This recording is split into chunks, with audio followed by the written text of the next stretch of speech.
Today's flashback, a 1972 Ford Pantera.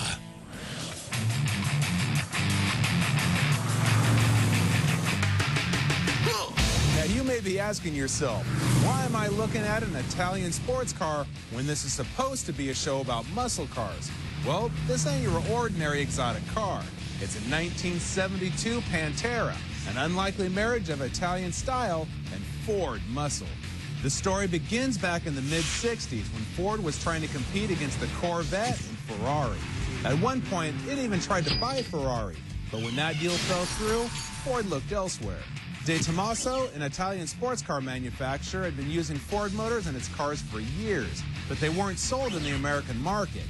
They had a new design on the back burner, one that piqued the interest of Ford. It had a monocoque chassis based around the new 351 Cleveland. They inked a deal, and in 1971, Ford brought the Pantera stateside as the sole distributor and marketer. This unrestored, numbers-matching beauty is well-loved by its current owner. Oh, it's a hoot. It's a throwback from the early 70s when we had muscle cars. It's just a lot of fun to drive. Handles great, sounds great.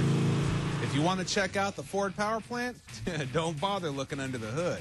To see the engine, you got to raise the trunk instead. That's where you'll find the 351 Cobra jet that pumps out around 300 horsepower thanks to the deep-breathing heads, hot camshaft, and a huge four-barrel carb. The mid-engine placement means less power loss, better visibility, and better weight distribution, making it a breeze to drive at high speeds. It handles like a race car thanks to its fully independent suspension with upper and lower A-arms, coilover shocks, front and rear sway bars, and four-wheel power disc brakes. You also got a 5-speed Z-up transaxle pulling a posi-traction rear end. Wheels are cast magnesium and feature wider rear tires to give it better traction. Sporty styling cues include nifty pop-up headlights and chrome bumperettes front and rear. It really feels like a cockpit on the inside with its two-seater setup and a huge assortment of gauges and switches. The first year's models were plagued with problems, most notably the faulty ignition. Elvis famously shot his when it wouldn't start.